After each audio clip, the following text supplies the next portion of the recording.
السلام علیکم viewers and welcome. Koh Noor spinning مل قسم کا جو ایگریمنٹ ہوا ہے یو اے ای کی کمپنی کے ساتھ، یہ مائننگ کے بزنس میں جانے کا ایم او یو انہوں نے سائن کیا ہے.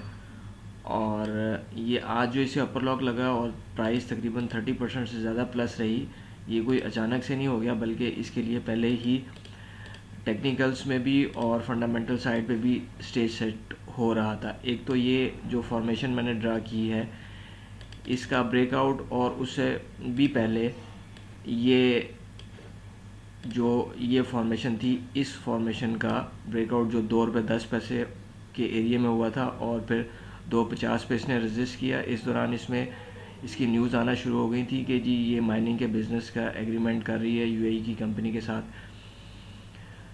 فیوچر پراسپیکٹس میں اینڈ میں بات کروں گا. ایگریمنٹ کو اگر دیکھیں تو اس میں جو انہوں نے بورڈ کا ڈیسیژن جو ہے اس میں یہ جو یو اے ای کی کمپنی ہے دا نیشن ٹرسٹ ہولڈنگ، ان کی سبسڈری کمپنی ایم نوک جو ہے ان کے ساتھ ایک میمورینڈم آف انڈرسٹینڈنگ انہوں نے کوہ نور اسپننگ کے ساتھ کیا ہے. اور اس کے جو جیتا نکات ہیں وہ یہ ہیں کہ جی یہ جو نیشن ٹرسٹ ہولڈنگ جو اس کا ایبریویشن این ٹی ہے، یہ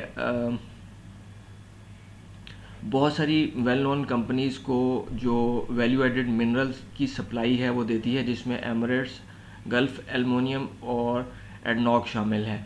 اور یہ این ٹی جو ہے یہ افریقہ اور دوسرے ممالک سے تو امپورٹ کر ہی رہی تھی، پاکستان سے نہیں کر رہی تھی، حالانکہ پاکستان کے پاس جو ان منرلز کے ہیوج ریزروز ہیں. تو یہ باٹیکس جو ہے ایلومینیم اور جو ہے یعنی یہ خوشاب کے ایریے میں بہت زیادہ اس کی مائنس ہیں. اور یہ این ٹی اور کوسم نے اس کے ساتھ ایک ایگریمنٹ جو انہوں نے سائن کیا ہے اس میں یہ ہے کہ یہ کوسم والوں کے پاس 652 کنال فری ہولڈ لینڈ ہے یہاں پہ خوشاب کے ایریے میں جہاں پہ یہ فیکٹری واقع ہے. تو وہ یہ کہہ رہے ہیں کہ جی ملین آف ٹنز آف جو ایلومینیم اور ہے یہ ریزروز اویلیبل ہیں اس ایریے میں. تو یہ گورنمنٹ سے لیز بھی لینا چاہ رہے ہیں. اور اس کے بعد پھر نیکسٹ چیز یہ ہے کہ یہ کہہ رہے ہیں کہ جی یہ جو اس کو باٹیکس کو پیوریفائی کرنے کا جو پروسیس ہے اس کا پلانٹ جو ہے 6 سے 8 ماہ میں انسٹال ہو جائے گا، اور اس کی ٹیکنیکل سپورٹس جو ہیں وہ این ٹی ہی دے گا. یہ 2.5 بلین پاک روپیز کا یعنی ایکولنٹ ٹو 30 ملین یو اے ای درہم کا ایگریمنٹ ہوگا. اور اس میں آگے چل کے یہ پھر کیلشیم فلورائڈ اور کاپر اور فاسفیٹ کے جو مائننگ ہے اس سلسلے میں بھی ان کی آگے نیگوسیشن چل رہی ہے. اور یہ کہہ رہے ہیں کہ جی 2 میگا واٹ کا سولر پاور پلانٹ جو ہے وہ سنگاپور بیس گرین ٹیکنالوجی فنڈ کی بنیاد پہ انہوں نے وہ بھی انسٹال کر لیا ہوا ہے. یعنی فیوچر پراسپیکٹس اس کے بہت بہتر ہیں. اور اس کے علاوہ انہوں نے اس کے ڈائریکٹرز نے 2 کروڑ شیئرز اپنی سسٹر کو گفٹ آؤٹ کیے ہیں ایک کو، اور 2 کروڑ کے قریب شیئر دوسری سسٹر کو بھی گفٹ آؤٹ کیے ہیں. یہ تو انٹرنل معاملہ ہے کمپنی کا، لیکن پھر بھی جو ہے وہ چیزوں کو سیٹل کر کے تو پھر آگے چلنا چاہ رہے ہیں. اچھا گراف پہ دیکھیں تو ایک تو یہ جو اس فارمیشن کا بریک آؤٹ ہوا ہے جو یہ چینل تھا، اور رزسٹنسز میں پھر دیکھیں تو یہ 7.50 روپے اس کی رزسٹنس ہوگی. اس کے بعد 10 روپے اور 20 روپے، اور ہسٹوریکل ہائی اس کا جو 26 روپے ہے.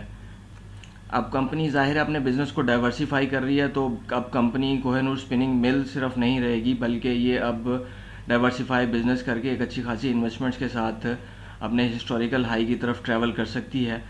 اور ابھی تو فی الحال نیوز بہت ہاٹ ہے، اور اس سلسلے میں یہ آج 30% سے زیادہ پرائس رائز بھی کر گئی. تو یہ بائی سیل کال نہیں ہے، بلکہ یہ ایک جو مٹیریل انفارمیشن کمپنی کی طرف سے شیئر کی گئی تھی وہ میں نے آپ لوگوں کے ساتھ شیئر کی ہے. تو مستقبل میں اس کمپنی کا ریٹ جو ہے وہ کافی بہتر ہو سکتا ہے، لیکن بائی سیل کے لیے بائی کہاں پہ کرنا ہے اور سیل کہاں پہ کرنا ہے، اور اگر انویسٹمنٹس بھی کرنی ہے تو اس کے لیے پراپر سیکھا ہوا ہونا چاہیے. تو viewers, thank you for watching the